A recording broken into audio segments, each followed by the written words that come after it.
I found out I was the side chick.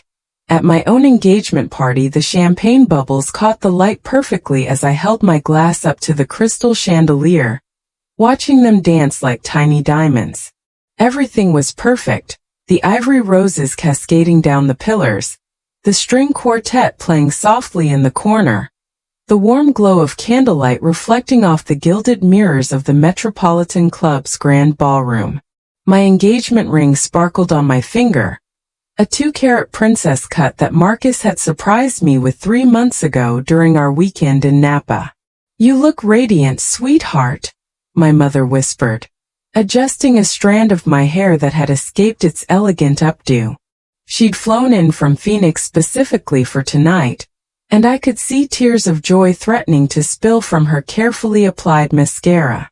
I squeezed her hand, feeling overwhelmed with gratitude. At 28, I'd started to wonder if this moment would ever come. My friends from college were already on their second babies, while I'd been focused on building my marketing consultancy from the ground up. Then Marcus walked into my life 18 months ago at a client networking event, all confident smiles and perfectly tailored suits, and suddenly everything clicked into place.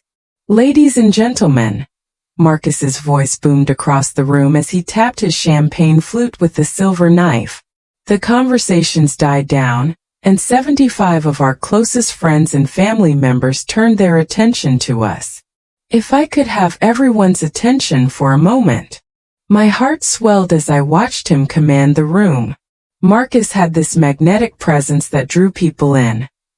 It's what made him such a successful real estate developer, and what had attracted me to him in the first place. He was ambitious, driven, and unlike the guys I dated before, he actually seemed to want the same things I did. Marriage, a family, a beautiful home in the suburbs.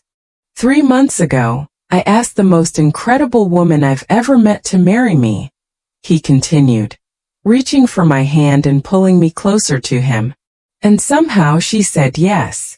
Laughter rippled through the crowd. I felt my cheeks flush as he lifted our joined hands, showing off my ring to another round of applause. To everyone who's here tonight to celebrate with us, thank you. Your love and support mean everything to us both. Here's to the future, Mrs. Marcus Davidson. Cheers, the room echoed, and I took a sip of champagne, feeling like I was living in a fairy tale. The next hour passed in a blur of congratulations, hugs, and small talk. My college roommate Jessica grabbed me by the elbow as I was chatting with Marcus's business partner about our honeymoon plans. "Oh my God, Lily, this is like a Pinterest board come to life," she gushed, gesturing around the room. "How did you pull this together so fast?" "Marcus insisted on having the party right away," I explained, straightening one of the place cards on the nearest table. "He said he wanted everyone to know I was off the market as soon as possible." At the time, his eagerness had seemed romantic. Now, as I repeated the words, something felt slightly off about them, though I couldn't put my finger on what. Well, he certainly went all out. This must have cost a fortune. Before I could respond, I felt a tap on my shoulder. I turned to see Mrs. Chun, Marcus's elderly neighbor who'd insisted on attending even though she barely knew me. "Congratulations, dear," she said, her voice carrying a slight accent. "You seem like a lovely girl." "Thank you so much for coming, Mrs. Chun. It means a lot that you're here." She smiled, but there was something in her eyes that made my stomach flutter with unease. She glanced around quickly, then leaned closer to me. "You know, dear," she said quietly, her voice barely above a whisper, "I hope you don't mind me saying this, but, well, I've seen other girls coming and going from his apartment quite regularly. I just thought, well, I thought you should know." The champagne suddenly tasted bitter in my mouth. I felt the smile freeze on my face as I processed her words. "I'm sorry, what do you mean?" I managed to ask, though my voice sounded strange and distant to my own ears. Mrs. Chun looked uncomfortable now, clearly regretting having spoken up. "Oh, perhaps I've said too much." I'm sure it's nothing, dear. Maybe just friends or business associates. But the damage was done. The seed of doubt had been planted, and I could feel it taking root in my chest, spreading cold tendrils of suspicion through my veins. Excuse me, I murmured, stepping away from both Jessica and Mrs. Chun before either could respond. I needed air. I needed space. I needed to think. I made my way through the crowd, accepting congratulations and compliments with automated responses while my mind raced. Mrs. Chun was old. Maybe she was confused. Maybe she'd mixed up apartments. Maybe the girls she'd seen were cleaning ladies or his sister visiting from out of town. But even as I tried to rationalize it away, I couldn't shake the feeling that something was wrong. Little things that I dismissed before suddenly seemed significant. The way Marcus sometimes stepped away to take phone calls. How he'd been oddly secretive about his schedule lately.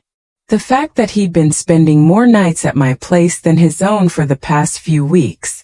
I found myself in the ladies' room, staring at my reflection in the ornate mirror. My makeup was still perfect, my dress, a flowing navy blue number I'd spent weeks shopping for, still looked elegant, but my eyes betrayed the turmoil brewing inside me. The bathroom door opened and two women I didn't recognize walked in, clearly mid-conversation. Gorgeous couple, one was saying as she touched up her lipstick. Though I have to say, I was surprised when I got the invitation. Why's that? Her friend asked, checking her teeth in the mirror. Well, just last month at the Grayson wedding, Marcus was there with that brunette. What was her name? Amanda?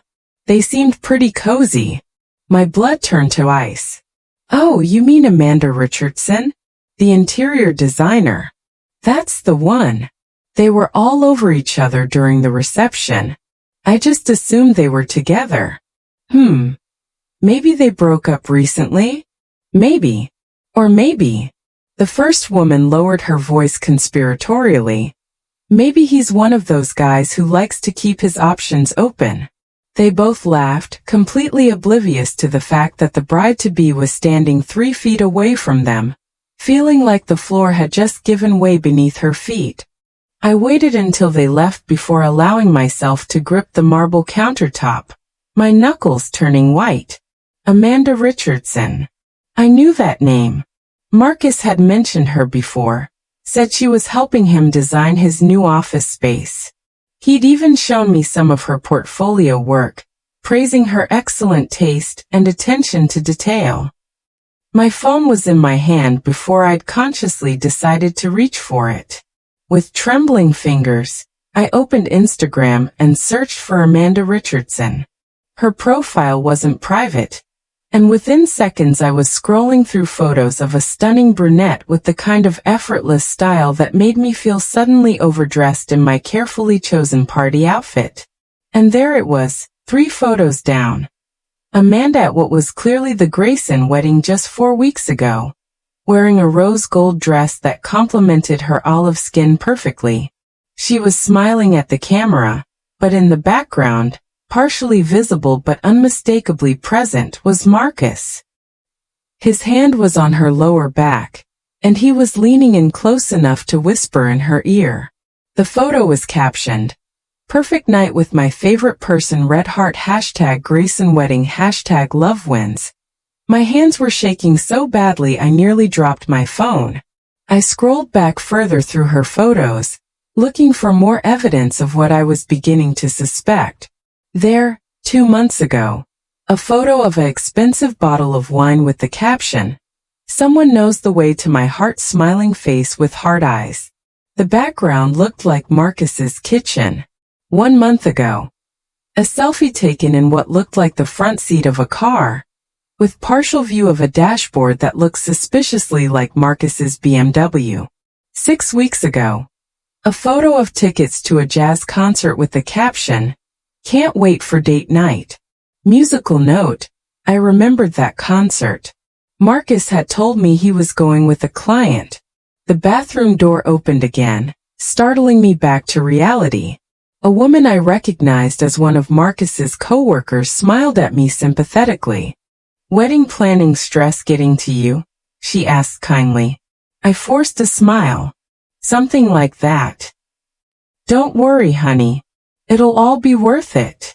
Marcus is a catch, though I'm sure you know that already." "Right," I managed. He's wonderful." But as the words left my mouth, I realized I wasn't sure I believed them anymore. I returned to the party in a daze, moving through the crowd like an actress playing a role I no longer understood. Marcus found me immediately, wrapping his arm around my waist in a gesture that felt possessive rather than loving. "There you are, beautiful. I was wondering where you disappeared to." "Just needed a moment to freshen up," I lied, studying his face for any signs of deception. Had he always been this good at pretending? Or had I just been willfully blind? "Well, there are some people I want you to meet. Potential clients for your business." He led me toward a group of well-dressed couples, and I found myself shaking hands and exchanging business cards while my mind remained fixated on Amanda Richardson's Instagram photos. Every laugh felt forced. Every smile felt like a mask that was slowly slipping. "Lily runs her own marketing consultancy," Marcus was saying to a woman with perfectly blown-out blonde hair. "She's incredibly talented. Built the whole business from scratch." "How impressive," the woman replied. "It's so important for women to be independent these days. You never know when you might need to stand on your own 2 feet." The irony of her words wasn't lost on me. As the conversation continued around me, I found myself studying Marcus with new eyes. The way he kept checking his phone. How his eyes wandered around the room when he thought no one was looking. The fact that he'd insisted on planning this party quickly. Had that really been romantic eagerness, or had there been another reason for the rush? "Excuse me for just a moment," I said, extracting myself from the group. "I need to check on something with the caterers."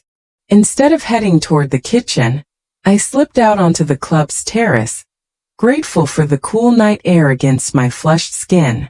The city sparkled below me, and I could hear the muffled sounds of laughter and music from inside. I pulled out my phone again, this time searching for Amanda's Facebook profile. Her privacy settings were looser there, and I was able to see more photos. My heart sank as I scrolled through image after image that told a story I didn't want to believe. Amanda at the beach house Marcus had told me belonged to his family, but in these photos she was clearly there with him, her head on his shoulder as they watched the sunset.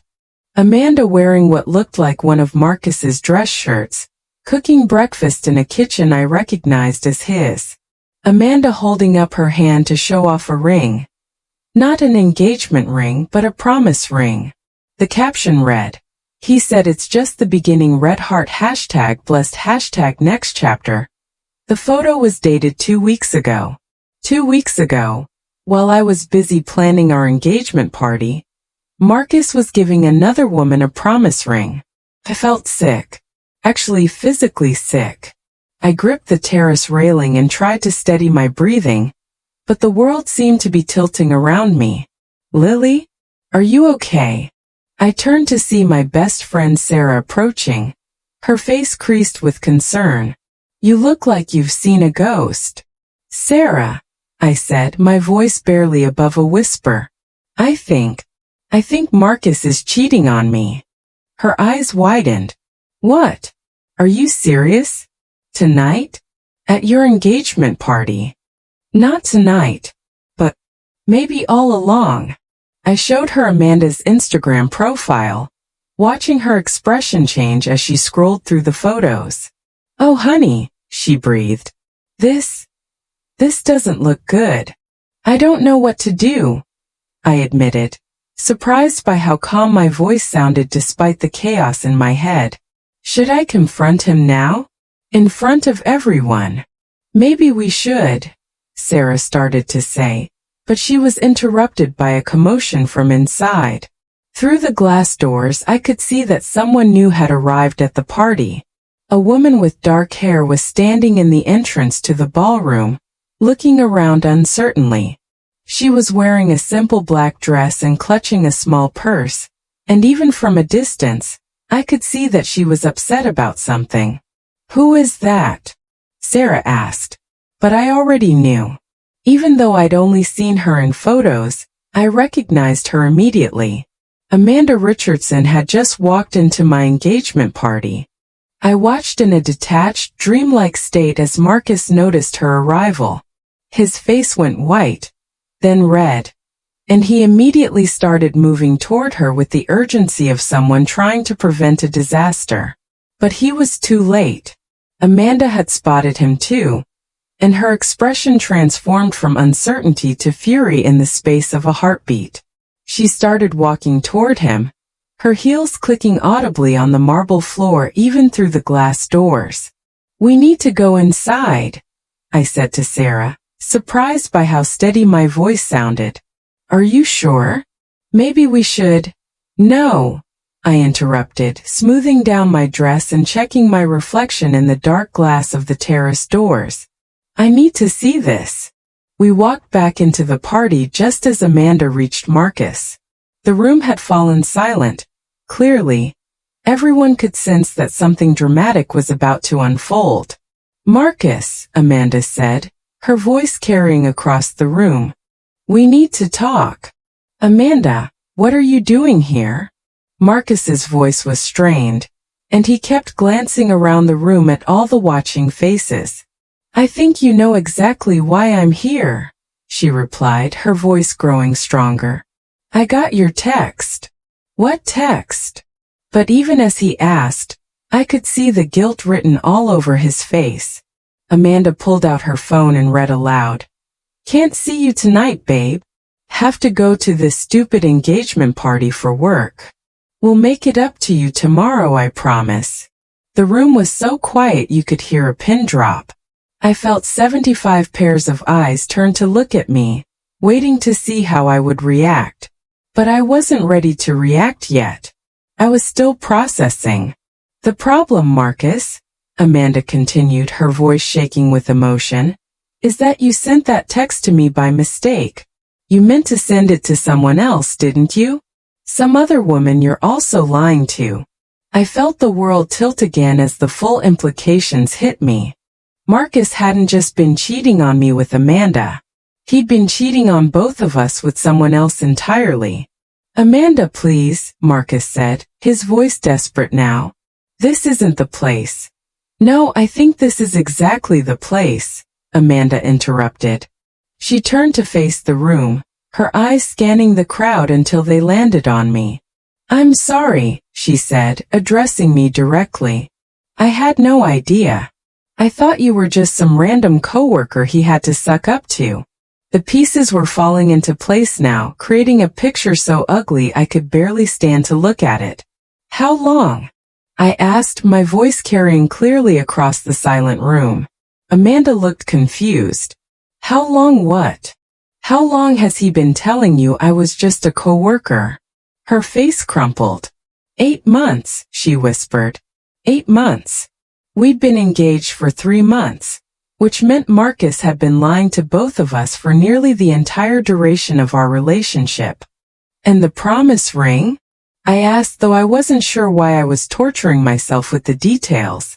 Amanda looked down at her hand, where a delicate gold band with a small diamond sat on her ring finger. "He gave it to me 2 weeks ago. Said it was just the beginning."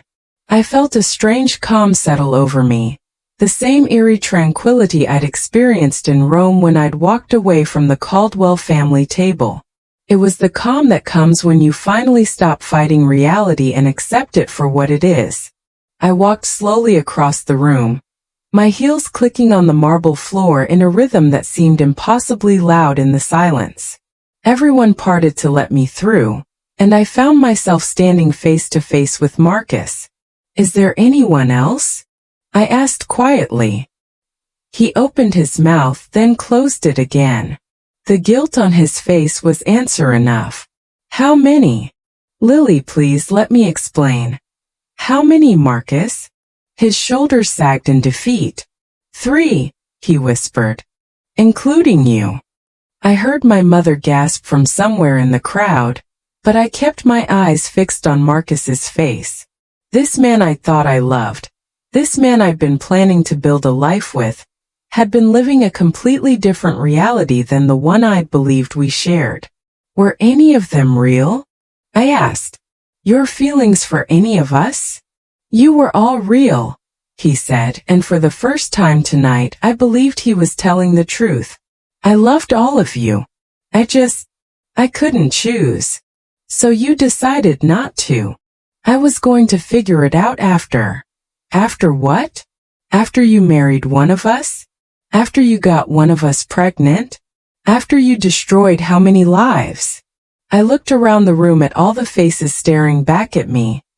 My family, my friends, his family, his friends, strangers who'd come to celebrate what they thought was the beginning of my happily ever after. Then I looked at Amanda, who was crying silently, her promise ring catching the light just like my engagement ring had earlier that evening. I walked over to her and held out my hand. She looked confused for a moment, then understood. She slipped the promise ring off her finger and placed it in my palm. I turned back to Marcus, who was watching me with an expression of growing dread. These belong to you, I said, placing both rings in his outstretched hand. Since apparently you like to collect them. The room remained silent as I walked to the center of the ballroom, positioning myself where Marcus had stood earlier when he'd given his toast. Ladies and gentlemen, I said, my voice steady and clear.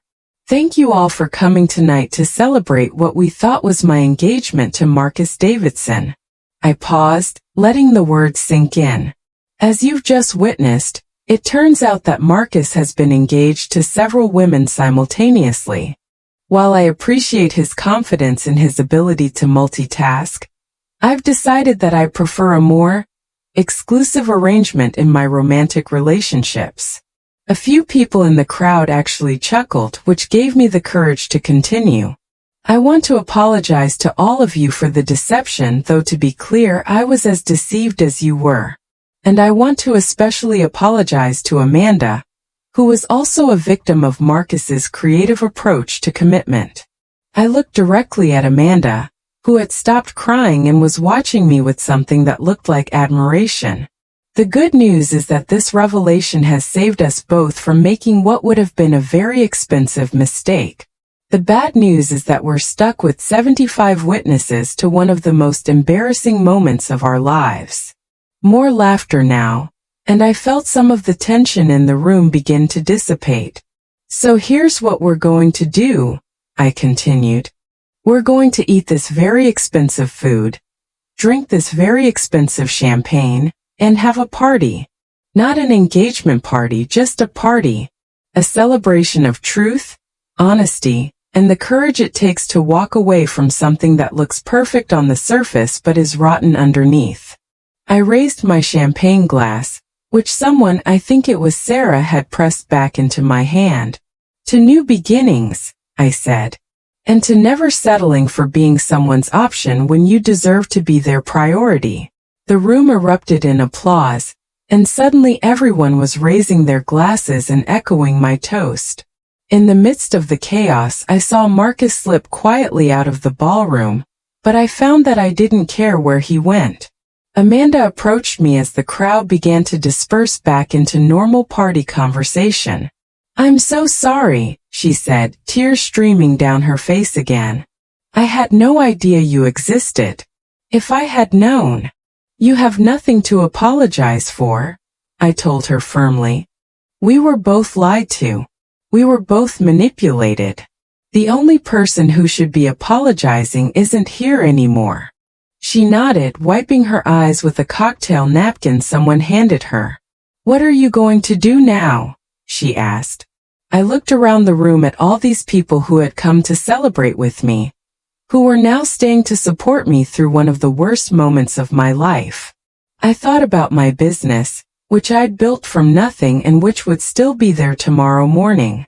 I thought about my mother, who was currently giving my father what looked like a very animated recap of the evening's events. I thought about Sarah, who was efficiently coordinating with the catering staff to make sure everyone got fed despite the unexpected turn of events. "I'm going to be fine," I said, and realized that I actually meant it. Better than fine, actually. "I'm going to be great." And I was right. The months that followed were harder than I'd expected, but also more rewarding than I could have imagined. The story of my engagement party went viral almost immediately. Someone had recorded my speech and posted it on TikTok, where it racked up millions of views and thousands of comments from women sharing their own stories of betrayal and recovery. Instead of being embarrassed by the attention, I decided to embrace it. I started a blog called The Other Woman's Guide to Not Being the Other Woman, sharing tips for spotting red flags in relationships and building the kind of self-worth that makes you unwilling to accept being anyone's second choice. The blog led to a podcast, which led to speaking engagements, which led to a book deal. My marketing consultancy grew exponentially as women-owned businesses sought me out specifically because of my story. Amanda and I became unlikely friends, bonding over our shared experience and our determination to help other women avoid the same trap we'd fallen into. She started a support group for women who'd been deceived by men living double lives, and I frequently spoke at their meetings. We never did find out who the third woman was, though we suspected there might have been more than 3. Marcus disappeared from social media entirely after the engagement party incident, and while I occasionally heard through mutual acquaintances that he was laying low and working on himself, I found that I genuinely didn't care what he was doing. A year later, I was invited to speak at a conference for female entrepreneurs. As I stood on the stage looking out at an audience of strong, successful women, I thought about that night at the Metropolitan Club when my carefully planned future had crumbled in front of 75 witnesses. "The thing about having your life fall apart in public," I told the audience, "is that it forces you to rebuild it authentically. When everyone already knows your business, you can't pretend to be someone you're not. You have to become who you actually are." I thought about the woman I'd been that night. So eager to please, so willing to overlook red flags, so focused on the wedding that I'd forgotten to pay attention to the marriage I was signing up for. Sometimes the worst thing that happens to you turns out to be the best thing that could have happened to you, I continued. Sometimes you have to lose what you thought you wanted to find what you actually need. After my speech, a young woman approached me during the networking break. "Ms. Mitchell," she said, "I just wanted to thank you. I've been in a relationship for 2 years with someone who, well, let's just say your story made me realize I deserve better." I handed her my business card. Not for my consulting company, but for my coaching practice. "You absolutely deserve better," I told her. "And more importantly, you deserve someone who thinks you're enough. Not someone who needs multiple women to feel complete, but someone who feels complete with just you." She smiled and tucked the card into her purse. "How do you know when you've found that person?" I thought about the question as I watched the crowd of networking women around us. Successful, confident, building their own empires instead of waiting for someone else to validate their worth. "You'll know," I said finally, "because they won't make you question your place in their life. There won't be any mystery about where you stand. You won't be their side chick, their option, or their backup plan. You'll be their choice every single day, and they'll make sure you never doubt it." That night, I went home to my beautiful apartment. Smaller than the house Marcus and I had been planning to buy together, but entirely mine. I poured myself a glass of wine, sat on my balcony overlooking the city, and reflected on the journey that had brought me here. My phone buzzed with a text from Sarah. "Saw your speech on Instagram Live. So proud of you. Remember when you thought your life was over? Look at you now." I smiled, remembering that night 18 months ago when I'd stood in the bathroom of the Metropolitan Club, staring at photos of another woman wearing my fiancé's shirt. I'd felt like my world was ending, but it had actually just been beginning. Sometimes the best thing you can do is find out you're the side chick. Because once you know, you can decide you deserve to be the main character in your own story instead. And that's exactly what I did.